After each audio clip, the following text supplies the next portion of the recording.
Graça e a paz, bom dia a todos, sejam todos bem-vindos à Escola Bíblica Dominical da Igreja Presbiteriana de Pinheiros. Nós estamos na classe de adultos, a classe de adultos 1. E hoje nós vamos falar sobre um tema que às vezes não é falado, mas hoje, curiosamente, ele foi falado pelo reverendo Arival no culto, o culto das 8 horas. E nós vamos continuar falando sobre o tema do trabalho. Reverendo Arival falou sobre o trabalho de uma perspectiva de Deus, né? O fato de que Deus é aquele que não dormita, nem dorme, é aquele que não descansa no sentido de ter ficado cansado, né? O descanso de Deus ele tem uma outra conotação. E só que agora nós vamos falar sobre uma perspectiva bíblica sobre o trabalho, né? O título é Considerações Bíblicas sobre o Trabalho, só que agora da perspectiva humana. O trabalho como sendo uma bênção de Deus, uma responsabilidade que Deus dá ao ser humano. E eu quero, para a nossa meditação, para a nossa aula de hoje, refletir a partir do texto de 1 Coríntios, a primeira carta de Paulo aos Coríntios, capítulo 15, o versículos 57 e 58. Primeira carta de Paulo aos Coríntios, capítulo 15, do 57 ao 58, onde nós lemos assim, acompanhe a leitura na sua Bíblia. Graças a Deus que nos dá a vitória por intermédio de nosso Senhor Jesus Cristo. Portanto, meus amados irmãos, sede firmes, inabaláveis e sempre abundantes na obra do Senhor, sabendo que no Senhor o vosso trabalho não é vão. Sabendo que no Senhor o vosso trabalho não é vão. Feche os seus olhos, vamos fazer uma breve oração, pedindo a direção de Deus na nossa aula. No nome de Jesus, nós clamamos a Ti, ó Pai, a Tua direção, nesta aula, nas demais aulas, na vida de cada aluno, cada família, cada professor. Dirija-nos, ó Espírito Santo, fortalece a nossa fé e ensina-nos, a partir da Tua palavra, sobre a importância do trabalho em nossa vida. Que possamos glorificar a Ti, ó Santo Deus, em nossas vidas e em nosso trabalho, no nome de Jesus. Amém. Amém. Então nós vamos falar então sobre o trabalho, algumas considerações bíblicas sobre o trabalho, e eu quero começar fazendo uma pergunta. Eu vou fazer uma pergunta, dar 3 alternativas, e eu quero saber como que você responde essa pergunta. A pergunta é a seguinte, é bem simples. O que é trabalho? E aqui tem 3 alternativas. Tá? O que é trabalho? Lá para o meio do nosso, na verdade no início, né, um pouquinho depois do início do nosso estudo, eu quero dar uma definição de trabalho, mas aqui eu quero saber como que você responde a essa pergunta, o que é trabalho? Primeira alternativa, trabalho é uma maldição? Segunda alternativa, o trabalho é um mal, só que necessário? E terceira alternativa, o trabalho é uma bênção. Né? Então, o que é trabalho? Primeira opção, como que você responderia a essa questão? Trabalho, primeira possibilidade de resposta, é uma maldição? Existem pessoas que de repente acham isso. Segunda alternativa, o trabalho é um mal necessário? Algo que é necessário, mas é mal? E a terceira alternativa, o trabalho é uma bênção. Obviamente, você que é cristão, você não teria, né, a coragem, digamos assim, de responder que o trabalho é uma maldição. Talvez alguns respondam, né, que o trabalho é um mal necessário. Mas, no geral, eu creio que todo cristão responderia que o trabalho é uma bênção. E, obviamente, o trabalho é uma bênção. Biblicamente, essa é a única resposta correta. O trabalho é uma bênção. Isso é o que nós respondemos. Isso é o que a Bíblia ensina. E é isso mesmo. Agora, no dia a dia, nas dificuldades que a gente enfrenta, às vezes no desemprego, às vezes quando nós temos, na nossa opinião, um chefe de repente muito duro ou muito mal educado, ou quando nós nos esforçamos semana após semana, mês após mês, ano após ano, buscando chegar no horário, ou chegar bem antes do horário, sair depois, e vemos outras pessoas de repente sendo promovidas e nós não. E às vezes quando nós não vemos mais sentido, significado, propósito no nosso trabalho, nem sempre a resposta que nós damos é essa. Por mais que a nossa boca diga que o trabalho é uma bênção de Deus, às vezes os nossos sentimentos, as nossas atitudes, elas não apontam nesse sentido. né? Então, eu creio que é muito importante que nós meditemos, que nós paremos um pouco para, a partir das Escrituras, buscarmos orientação sobre como nós devemos encarar o trabalho, entender, compreender o que é trabalho, refletir e viver o trabalho à luz da palavra de Deus. Então, a resposta correta a essa pergunta é que o trabalho, ele não é uma maldição, ele não é um mal necessário, mas ele é, segundo a palavra de Deus, ele é sim uma bênção. É outras coisas também, mas dentro dessas três possibilidades de resposta, o trabalho é uma bênção. E agora eu quero começar a fazer algumas considerações bem gerais sobre o trabalho. Tá? Depois nós vamos falar sobre fazer uma breve perspectiva histórica sobre o trabalho, como o trabalho era encarado lá na Idade Antiga, na Idade Média, na Idade Moderna e na Idade Contemporânea, fazer algumas considerações bem rápidas, e depois voltaremos ao texto de 1 Coríntios 15, 57 e 58, para que a partir desse texto nós extraiamos dali 3 princípios que devem marcar o nosso trabalho na igreja e fora da igreja. 3 princípios que nós vemos ali, principalmente no versículo 58, ali do texto de Paulo, onde nós podemos ali aprender e que, pela graça de Deus, pode dinamizar a nossa vida de trabalho dentro da igreja e fora da igreja. Mas vamos para o primeiro ponto, que são algumas considerações gerais sobre o trabalho. Em primeiro lugar, quero lembrar junto com você que o elemento que diferencia as nossas realizações das nossas frustrações, o elemento que diferencia aquilo que nós realizamos e aquilo que nós não realizamos é o trabalho. Quando nós temos um objetivo e realizamos esse objetivo, o que aconteceu foi que, pela graça de Deus, nós trabalhamos e o trabalho teve sucesso. É só você lembrar, por exemplo, nós estamos no início do mês de setembro de 2020. Olhe para as suas resoluções, né? Aquilo que você queria realizar no ano de 2020 e ver se você conseguiu ou não. Obviamente, nós estamos num ano que é um ano bem diferente, um ano atípico, um ano onde uma pandemia, né, de ressonância mundial atingiu aí o mundo, mas muitas pessoas dentro desse contexto desistiram, muitas pessoas dentro desse contexto continuaram com dificuldades. Eu creio que ninguém teve facilidades, né? Agora, o elemento que diferenciou aquelas pessoas que de repente conseguiram fazer algumas coisas, mesmo em meio às dificuldades, e às vezes intensas dificuldades, o elemento que diferenciou você ter conseguido fazer alguma coisa ou não ter conseguido foi o trabalho. Se houve trabalho, pela graça de Deus, a coisa está continuando a caminhar. Ou algumas coisas você já conseguiu. Se não houve trabalho, se houve por algum motivo, e às vezes até algum motivo justo, uma desistência, né? Eu sei que a gente sabe, né? Muitas pessoas aí tiveram seus negócios parados, tiveram que desistir de muita coisa, então isso fez com que o trabalho fosse terminado. Então a primeira consideração que eu quero fazer com você, lembrando, né? Isso aqui eu creio que é bem óbvio, é que o elemento que diferencia a você atingir os seus objetivos ou não atingir os seus objetivos é o trabalho. Existem outros elementos no meio, mas o trabalho é um elemento que você não pode desconsiderar. Uma segunda característica, uma segunda consideração geral sobre o trabalho é que sem trabalho não existe vida. Não existe vida sem trabalho. Na vida nós temos outras coisas, mas não é possível viver sem algum tipo de trabalho. Nós só vamos parar de trabalhar quando nós morrermos. E mesmo assim, com um detalhe, nós vamos parar de trabalhar nessa vida.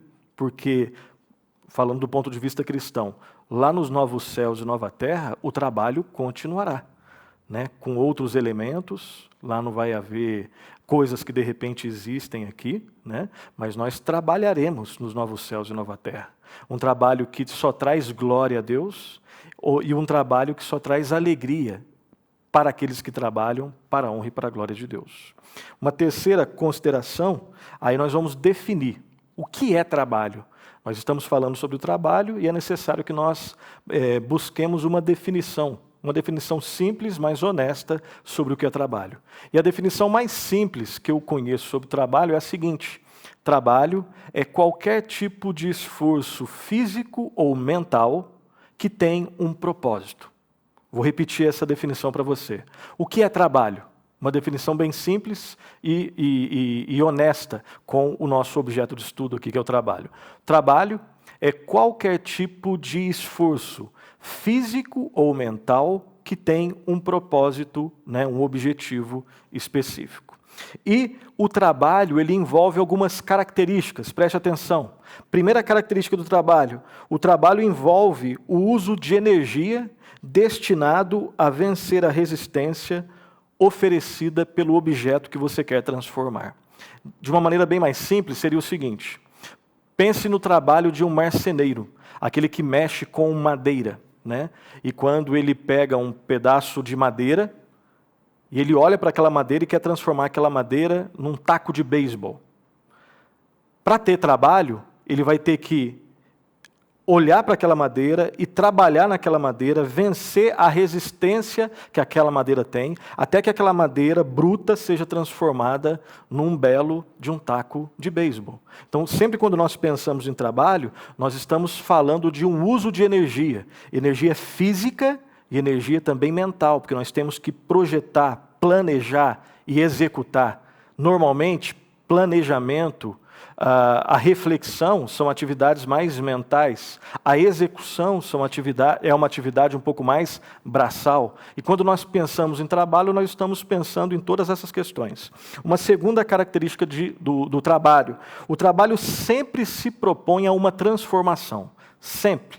Sempre quando você trabalha, você está numa situação de transformação. Por exemplo, a aula é um trabalho físico e mental, onde nós temos a esperança que tanto aquele que leciona, quanto aquele que ouve a aula, ele vai ser transformado, ele vai ter as suas faculdades ampliadas, aprofundadas, novas informações serão ali ministradas, ou então velhas informações serão ali reafirmadas, né, fortalecidas, ampliadas na vida daquele que está ouvindo e na vida daquele também que fala. Então, sempre quando nós pensamos em trabalho, dentro da igreja, fora da igreja, nós estamos pensando em uso de energia física e mental, nós estamos pressupondo que existe uma transformação. Uma terceira característica do trabalho: o trabalho sempre está ligado a uma necessidade interna ou externa, ou seja, você trabalha porque você tem uma intenção, né? Intenção, algo interno que te motiva. E quando essa intenção não existe, de repente é uma pressão externa. De repente você não quer trabalhar, mas você sabe que se não trabalhar, não vai ter, né, o dinheiro que faz com que você coma, beba e sustente. Tenha lá a sua casa, pague o seu aluguel e as outras responsabilidades que você tem. Então, o trabalho sempre pressupõe essa necessidade, ou as duas, ou uma ou outra, necessidade interna ou necessidade externa. E uma quarta e última característica do trabalho: o trabalho parte do pressuposto de que o objeto ele é aperfeiçoável mediante perseverança. Você tenta uma vez, não consegue. Você tenta uma segunda vez, não consegue. Mas você continua trabalhando perseverantemente, partindo do princípio que o objeto que você está trabalhando, ele é passível de ser aperfeiçoado. Alguns dão mais trabalho do que outros, né? E esse objeto pode ser tanto um objeto inanimado, quanto pode ser, inclusive, as pessoas. Repito, numa aula, num sermão, numa palestra, né, você está ali trabalhando, partindo do princípio que tanto você que fala, quanto aqueles que te ouvem, eles são aperfeiçoáveis. E todo mundo que já trabalhou, né, todo mundo que lida, né, com aulas, palestras, sabe bem disso.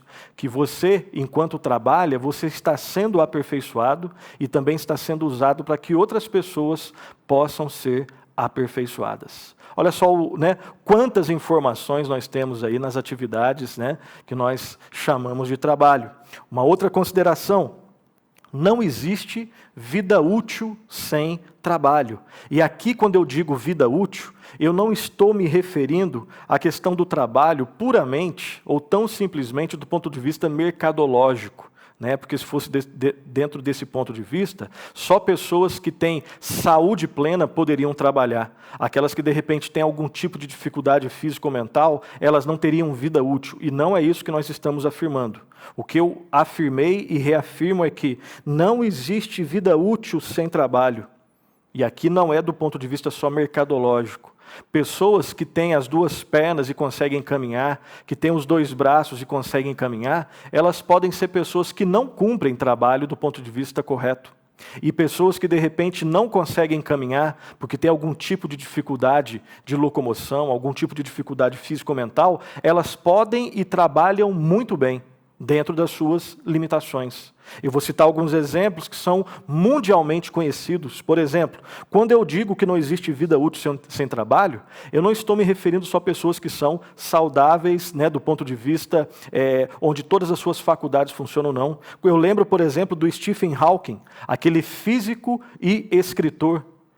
Ele, embora tivesse, né, durante boa parte da sua vida, aquela dificuldade física, isso não impediu de trabalhar, e trabalhar muito. Tanto é que era um grande físico, né, que entrou aí para a história, e escrevia, ou seja, ele trabalhava. Mais dois exemplos. A Helen Keller, né, que era uma escritora cega e surda.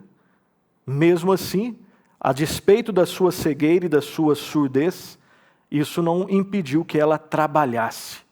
E também a Fanny Crosby, né, compositora de hinos, que era cega.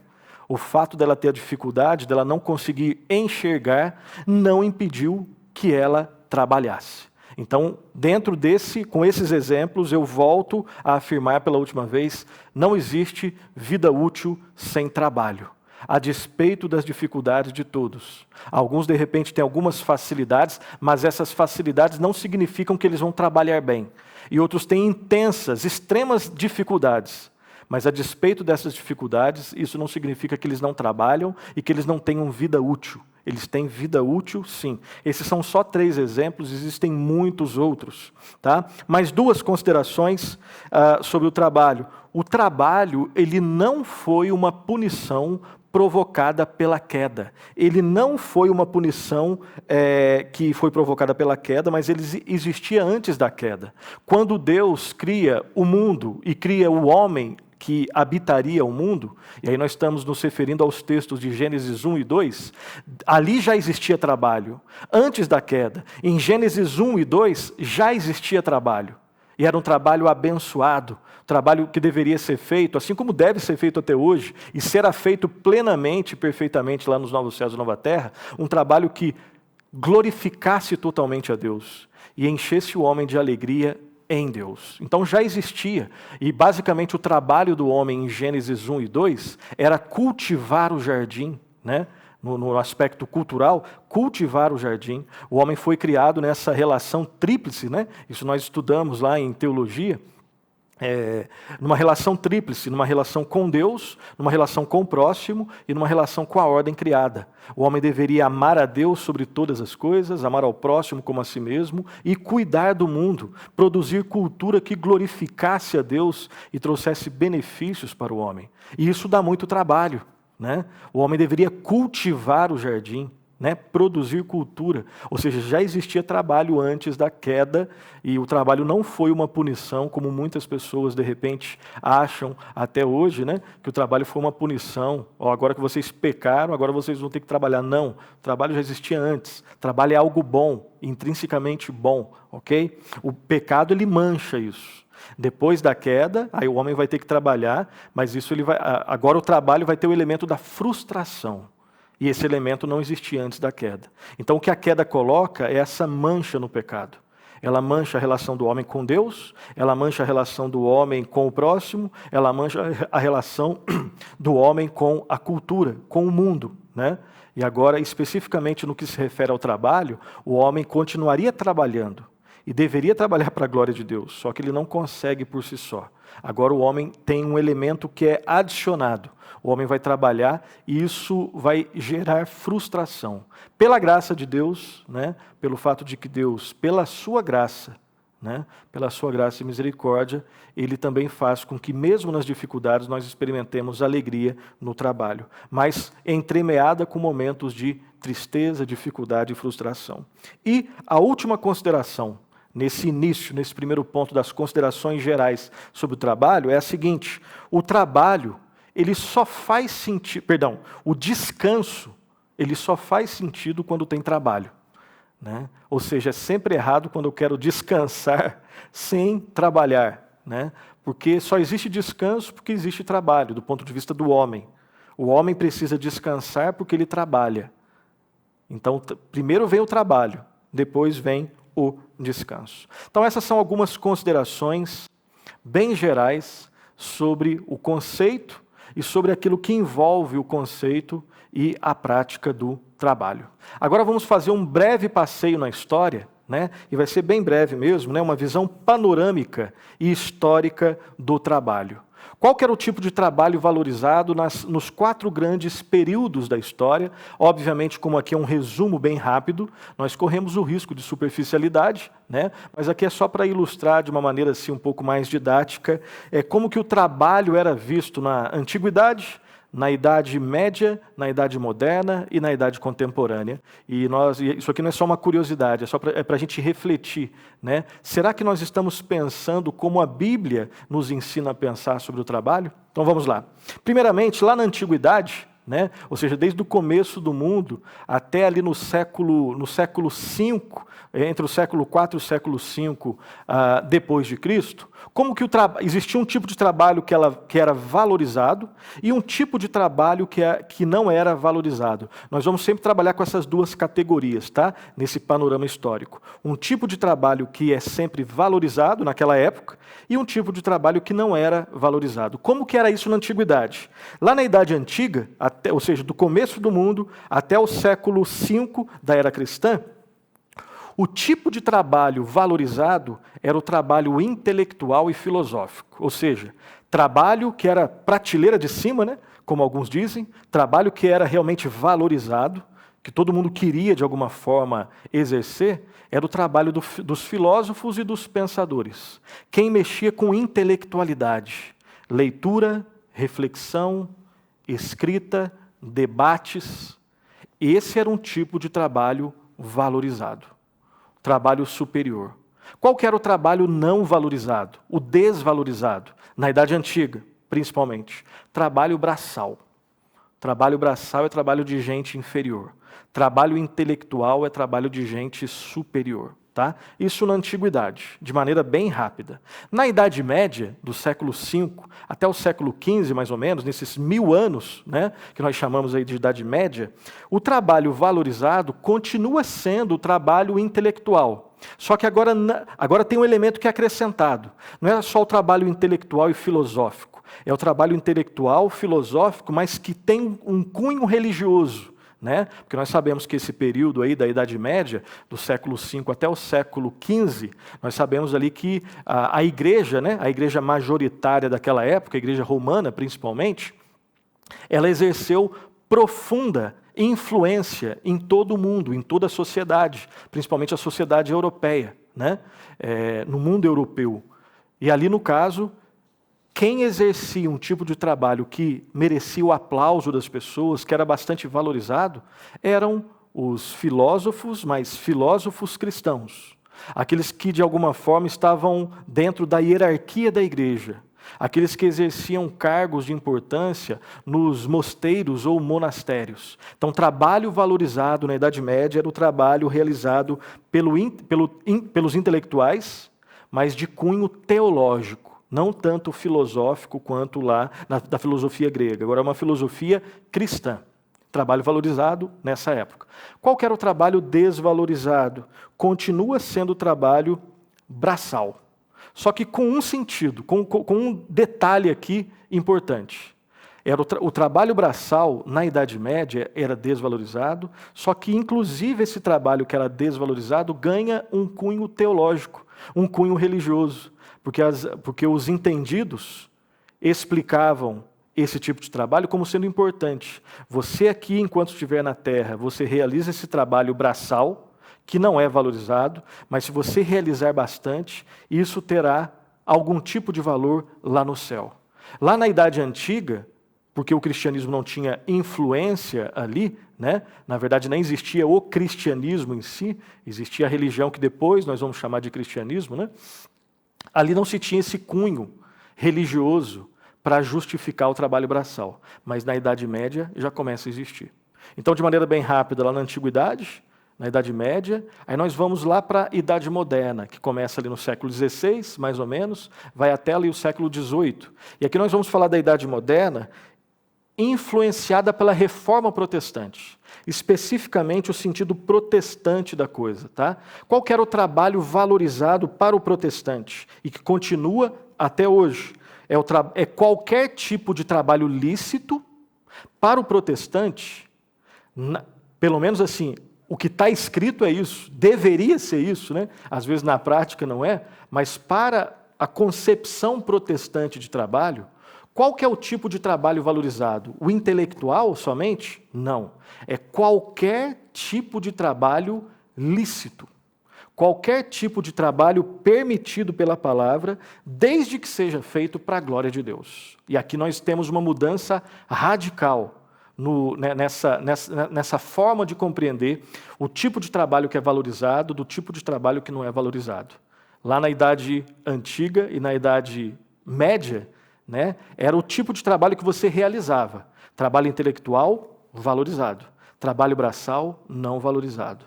Com a Reforma Protestante, ali do século XVI, que depois continua sua influência na Europa e depois em outros continentes, nós vemos uma mudança radical na forma de compreender o trabalho. Qual que é o tipo de trabalho valorizado? Qualquer trabalho lícito. Se é lícito é porque existem alguns trabalhos que não são lícitos, né? A pirataria, né? O roubo, esses são tipo de trabalhos, mas não lícitos, não são permitidos. Na verdade, são denunciados, são erros, são pecado, né? Então, para o protestante, qualquer tipo de trabalho lícito, feito para a glória de Deus, é o trabalho valorizado. E será que o protestante, ele de alguma forma, ele parte do princípio que existe um tipo de trabalho que é desvalorizado? Sim, é o tipo de trabalho ilícito. Tá? Então, só tem um tipo de trabalho que não deve ser valorizado, o ilícito. Todos os trabalhos lícitos feitos para a glória de Deus merecem a atenção, merecem o aplauso, merecem realmente a consideração, a apreciação por parte daquele que observa e que faz esse trabalho. Então, o trabalho de um filósofo feito para a glória de Deus deve ser valorizado. O trabalho do pastor feito para a glória de Deus deve ser valorizado. O trabalho do marceneiro feito para a glória de Deus deve ser valorizado no mesmo nível desses aí que foram citados anteriormente. O trabalho do lixeiro, do carpinteiro, o trabalho do ferreiro, o trabalho do comerciante, o trabalho do político, o trabalho do empresário, o trabalho do bombeiro, o trabalho do policial, o médico, o enfermeiro, enfim, o professor, feito para a glória de Deus, é o tipo de trabalho que deve ser valorizado. O trabalho não valorizado é aquele que é ilícito. O ilícito não pode ser valorizado. Idade Antiga, Idade Média, Idade Moderna e agora Idade Contemporânea. Né, ali depois do século XVIII até os nossos dias, né, esse período aí bastante conturbado e que a gente não consegue comentar muita coisa, a gente está sendo bem rápido aqui nos nossos comentários.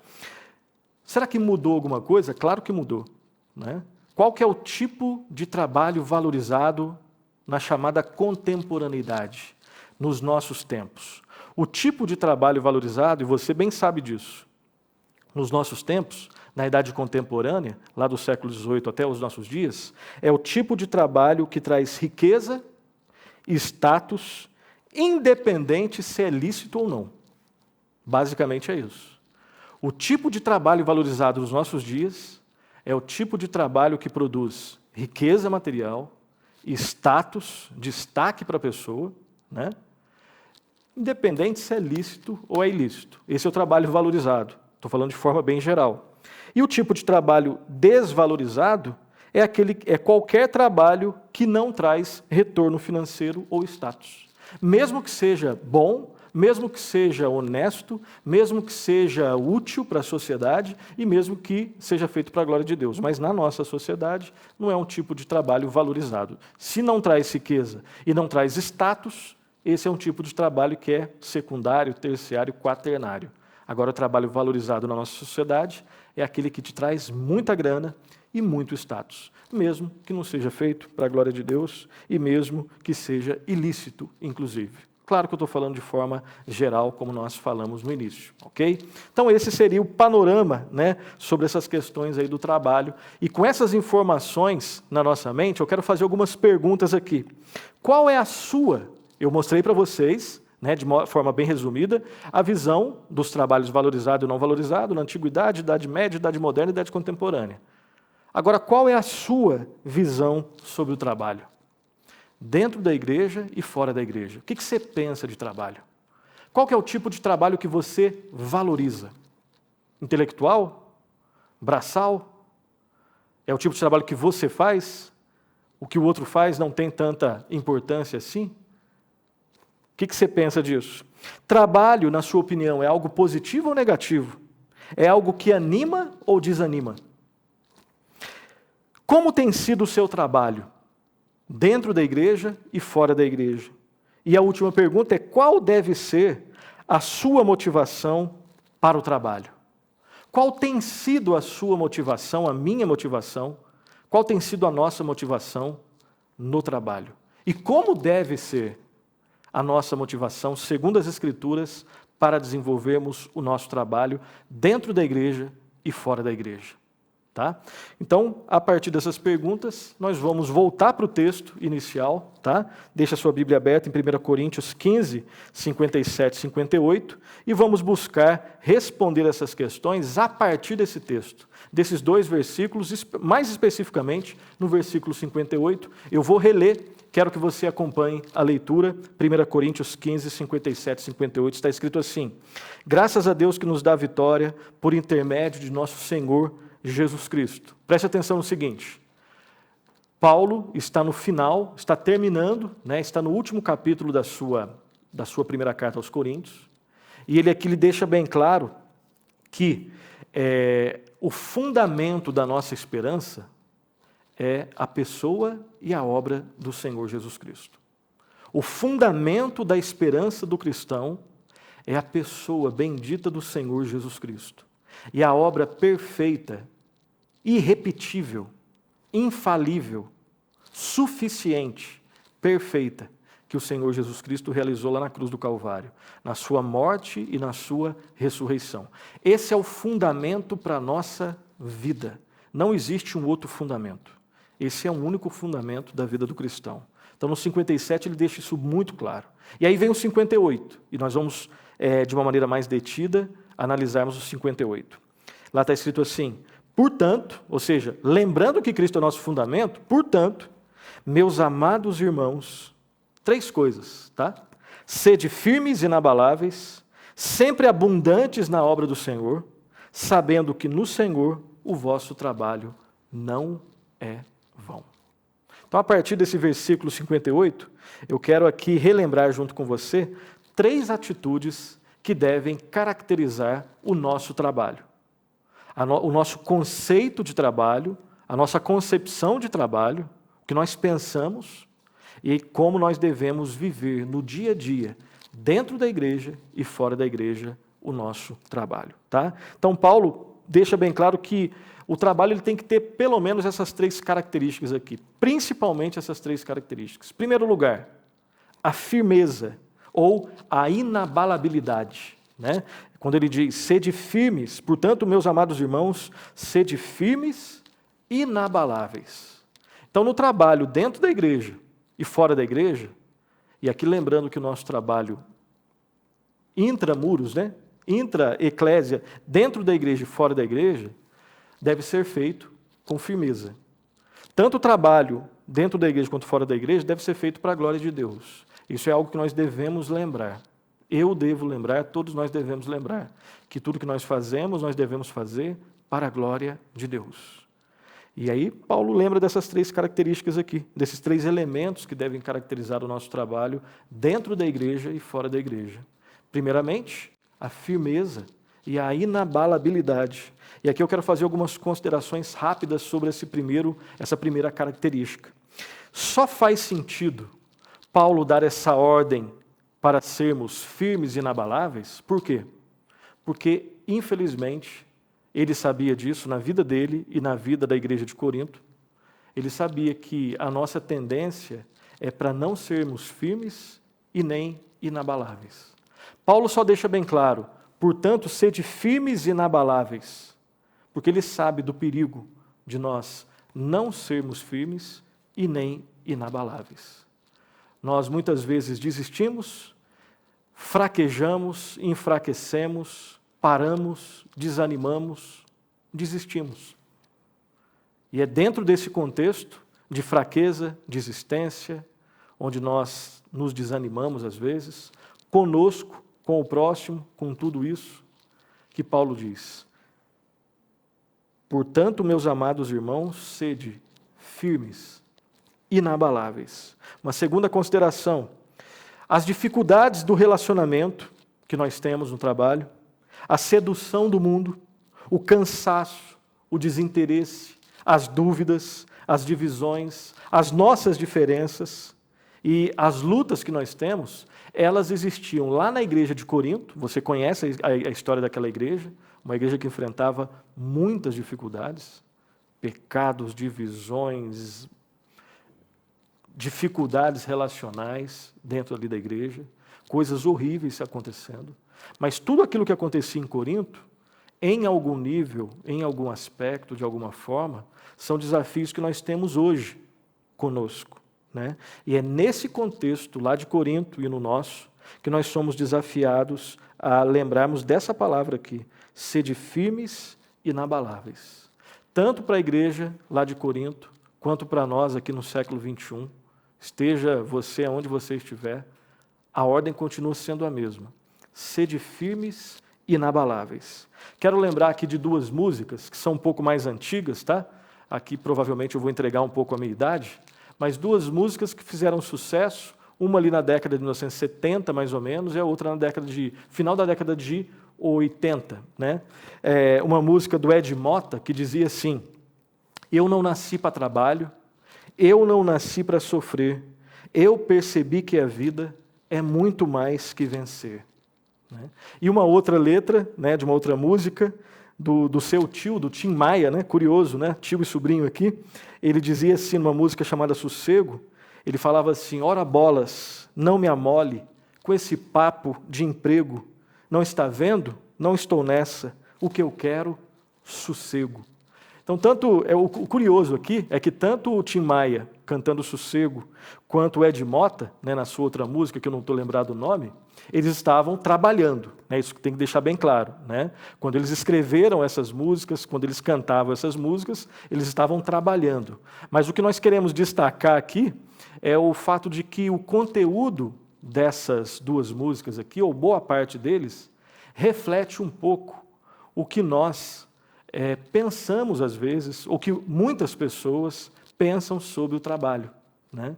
E às vezes isso está entranhado na nossa cultura aí mais latina e mais brasileira. Obviamente não estou dizendo com isso que o brasileiro não trabalha.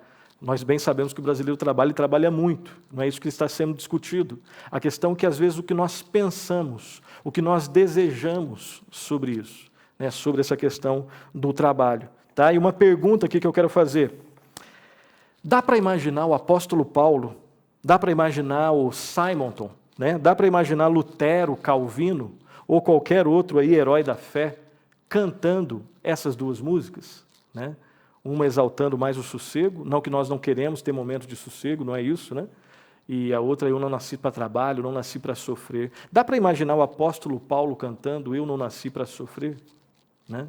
É claro que eu sei que, né, dá para a gente falar muita coisa sobre isso, por uma questão de tempo, não vai dar para a gente comentar, mas só para a gente pensar um pouco. Eu quero terminar esse ponto aqui lembrando de uma frase do filme O Gladiador, né, lá do Russell Crowe, que diz assim, lá tem uma frase que é bem interessante, que merece a nossa reflexão, onde ele diz: o que nós fazemos no tempo, o que você faz nesta vida, ecoa na eternidade. O que você faz nesta vida ecoa na eternidade. Perceba que por trás, o pressuposto ou os pressupostos dessa frase, eles indicam que, primeiro, existe continuidade na nossa vida. E existe uma relação de causa e efeito, em algum nível, daquilo que nós fazemos aqui, daquilo que nós plantamos aqui e daquilo que será colhido lá na eternidade. Ou seja, uma vida onde o trabalho é desprezado aqui, e isso tem influência do lado de lá, chamemos assim. O que você faz nesta vida ecoa na eternidade.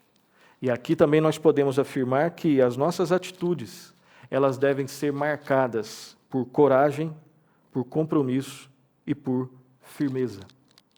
Infelizmente, nem sempre é isso que marca a minha vida e a sua vida. E Paulo continua falando aos nossos ouvidos: sede firmes, inabaláveis. Então, firmeza e inabalabilidade são as primeiras duas características, em uma só, elas têm a mesma ideia, que devem marcar o nosso trabalho na igreja e fora da igreja. Uma segunda característica é a abundância no servir. Abundância no servir, quando Paulo diz assim: e sempre abundantes na obra do Senhor.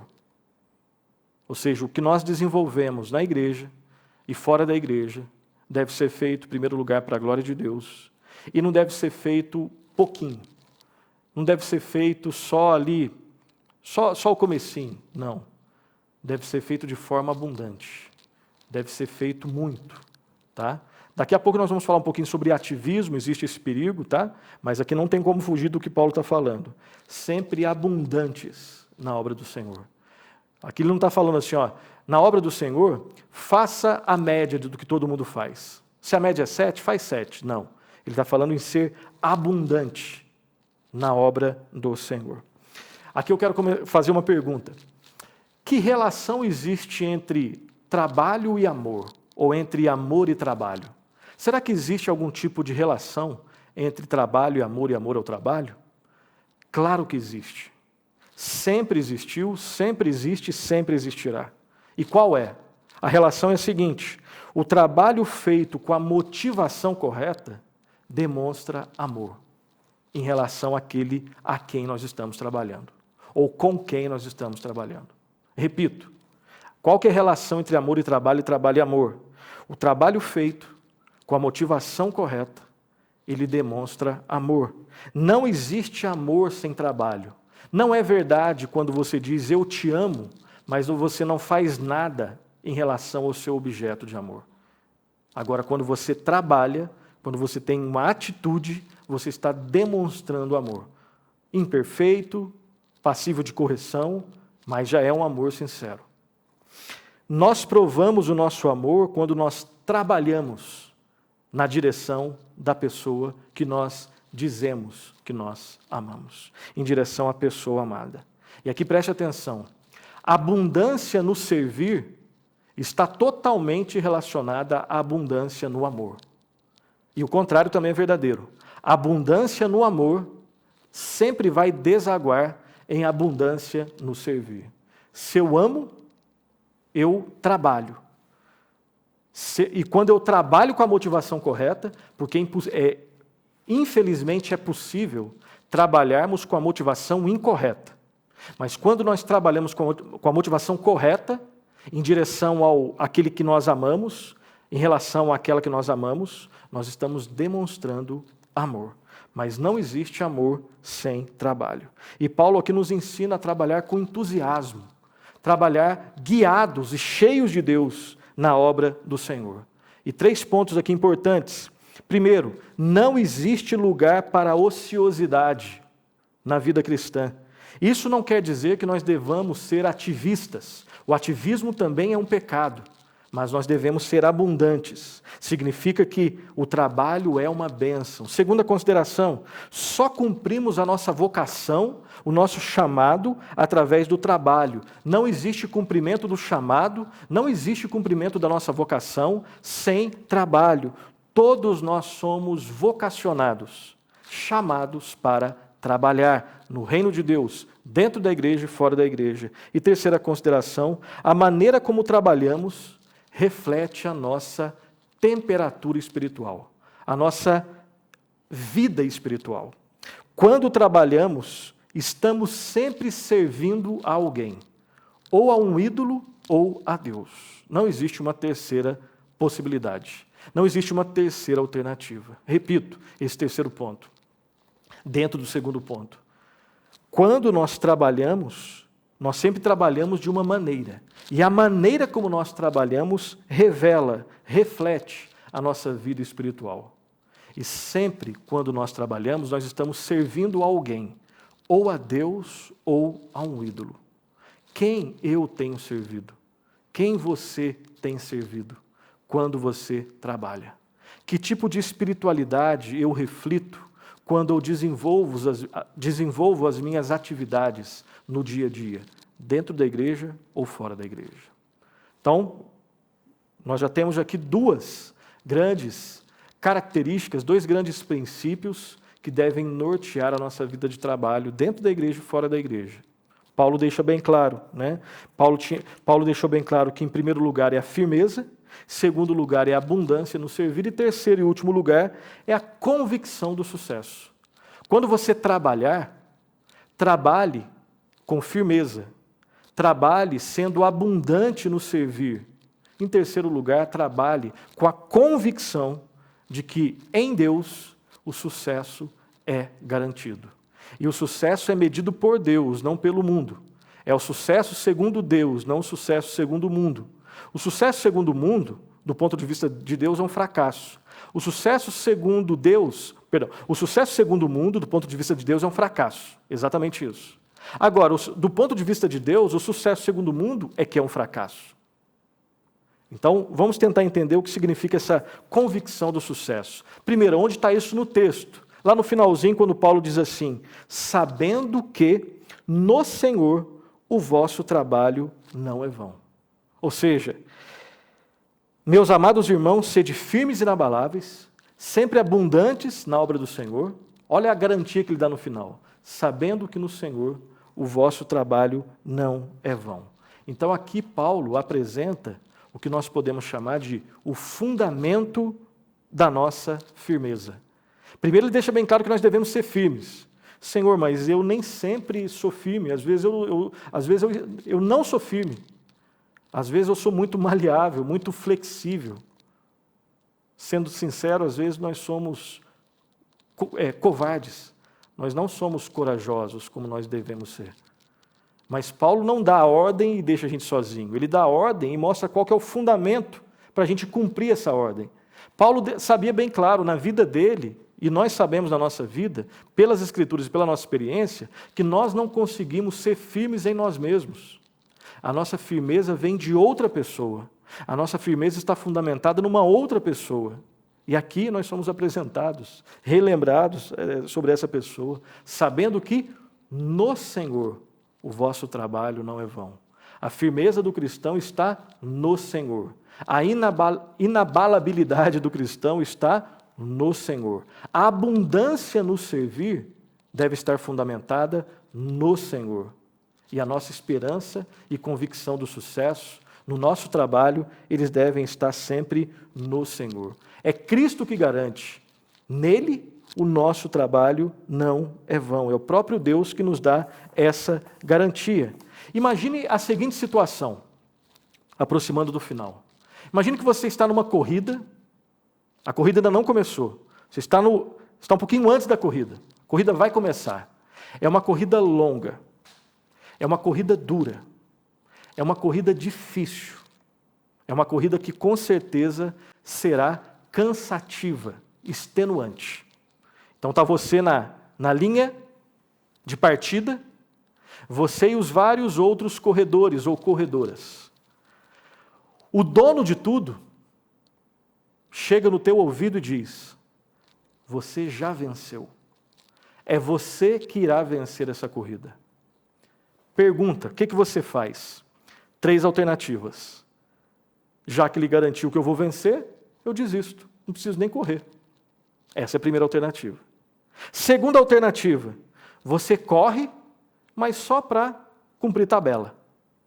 Corre de forma relaxada. Até porque o dono de tudo já chegou no seu ouvido e disse: você vai vencer.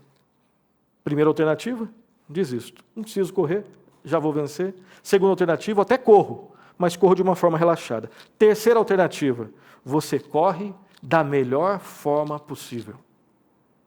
O que você faz? Resposta correta só é uma.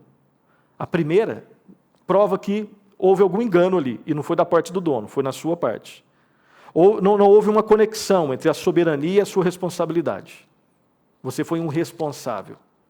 A segunda também está errada. Correr de forma relaxada sinaliza que você não é uma pessoa que corre com firmeza, que corre de forma abundante no servir e que tem convicção do sucesso. Se a pessoa tem convicção do sucesso, ela prova essa convicção correndo, honrando o sucesso que ela tem convicção.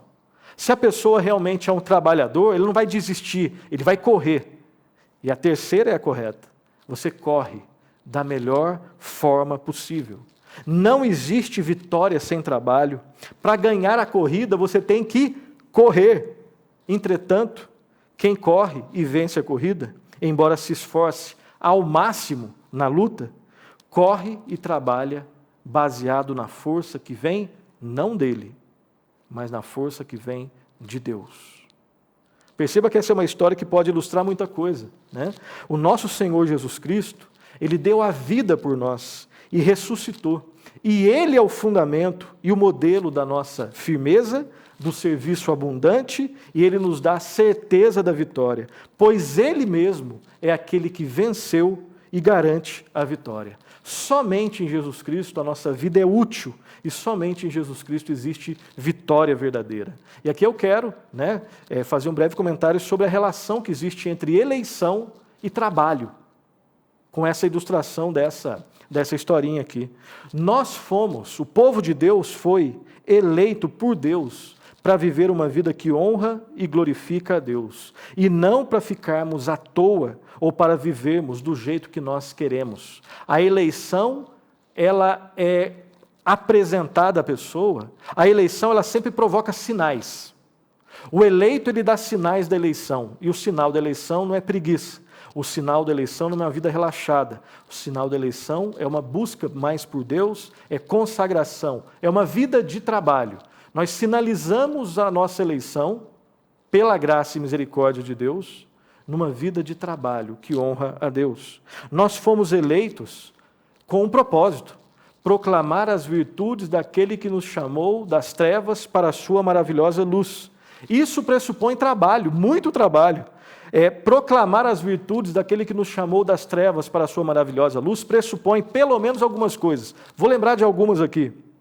Ler, orar, refletir, meditar, estudar, falar, compartilhar, aprender, ensinar, se envolver na vida dos outros, servir, contribuir, visitar, entre outras. Alguém que foi eleito por Deus, pela graça de Deus, sem nenhum mérito, para proclamar as virtudes daquele que nos chamou das trevas para a sua maravilhosa luz. Isso deve ser feito com firmeza, isso deve ser feito com trabalho abundante no servir, isso deve ser feito com convicção do sucesso. E essa convicção vem de Cristo. E essa convicção provoca atitude e não letargia. Essa convicção do sucesso provoca envolvimento e não apatia.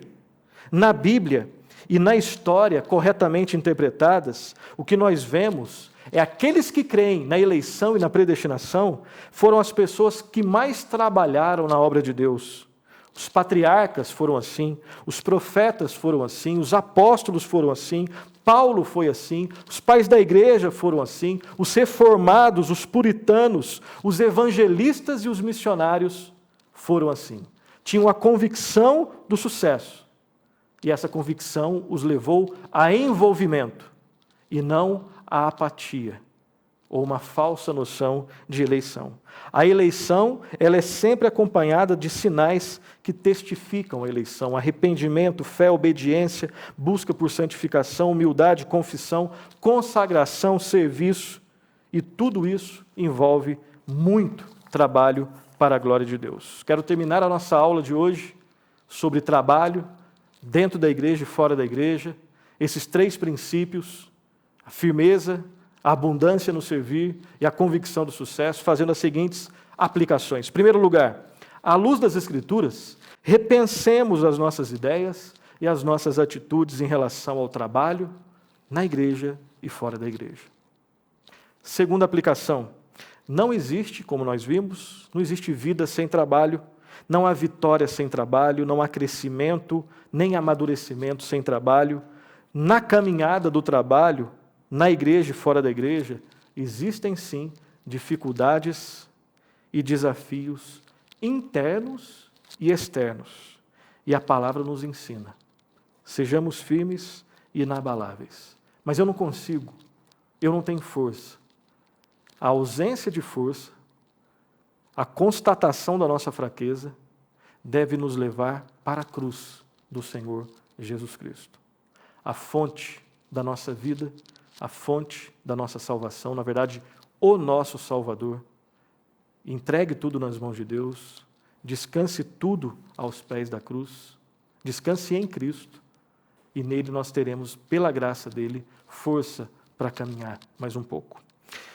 Terceira aplicação, existem 2 erros que nós devemos evitar. O primeiro erro é da preguiça, né? O que seria preguiça? A preguiça é a absolutização do homem, é a distorção do verdadeiro descanso. Descanso é uma coisa, preguiça é outra coisa. E a preguiça também é um elogio ao egoísmo, via idolatria da inatividade. Eu sei que ficou meio complicado aqui, rapidinho vou explicar. Preguiça é isso.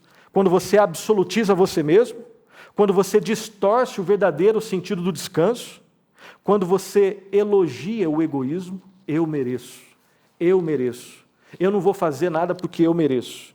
E quando você idolatra a inatividade. Esse é um perigo que nós devemos evitar, o perigo da preguiça. Mas há um outro perigo lá no outro extremo, que é o perigo do ativismo. Abundância no servir não é ativismo. Ativismo é pecado, assim como a preguiça. O que seria o ativismo? Também é uma forma de absolutização do homem, é uma distorção do trabalho, trabalhar muito. Abundância no servir não é ativismo, tá? O ativismo é uma distorção do trabalho, é um elogio também do egoísmo, é quando você quer tudo para você. Você quer o destaque só para você. Então você está elogiando o egoísmo, só que via idolatria da atividade. Se a preguiça idolatra a inatividade, o ativismo idolatra a atividade. Ambos são tipos de idolatria. Preguiça, idolatria da inatividade. Ativismo, idolatria da atividade. Abundância no servir é outra coisa. Nem o preguiçoso e nem o ativista fazem isso para a glória de Deus. Trabalham para a glória de Deus. Ou no caso aqui do inativo, né? Ele descansa para a glória de Deus. Não é, até porque não é nem descanso. Segundo a Bíblia, o nosso descanso está no Senhor. Abundância no servir significa trabalhar, saber quando descansar e fazer tudo isso para a glória de Deus. Esses 2 comportamentos são antropocêntricos e são pecaminosos.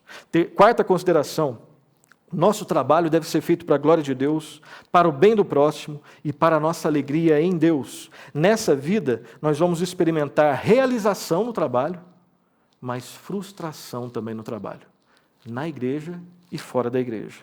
Na glória, o trabalho continuará, mas lá nós experimentaremos somente alegria e realização, pois lá tudo será para a glória de Deus. Mas é possível experimentar já aqui um pouco disso, graças a Deus. Baseados na certeza da vitória do Senhor Jesus Cristo, sejamos firmes, inabaláveis e sempre abundantes na obra do Senhor, sabendo que no Senhor o nosso trabalho nunca será vão. Jesus Cristo e sua obra na cruz são a base da nossa vida e do nosso trabalho. A grande obra, o grande trabalho já foi feito na nossa redenção, lá na cruz do Calvário. E hoje nós somos chamados a participar da obra do reino de Deus. O nosso trabalho feito no Senhor sinaliza a nossa ligação com o Senhor. E em último lugar, no que você tem gasto a sua vida? No que você tem gasto o seu tempo, os seus recursos, seus pensamentos, seus sonhos, seus projetos, sua atenção e os seus talentos? No que você tem gasto? Gaste sua vida em algo que vale mais do que a vida. Gaste sua vida no reino de Deus e para a glória de Deus. Termino com a seguinte frase. Uma frase que estava no escritório de um autor que dizia assim: somente uma vida, ela logo passará. Somente o que é feito por Cristo permanecerá. Somente uma vida, ela logo passará. Somente o que é feito por Cristo permanecerá. Que gastemos as nossas vidas no trabalho do reino de Deus para a glória de Deus. Um grande abraço, que Deus o abençoe.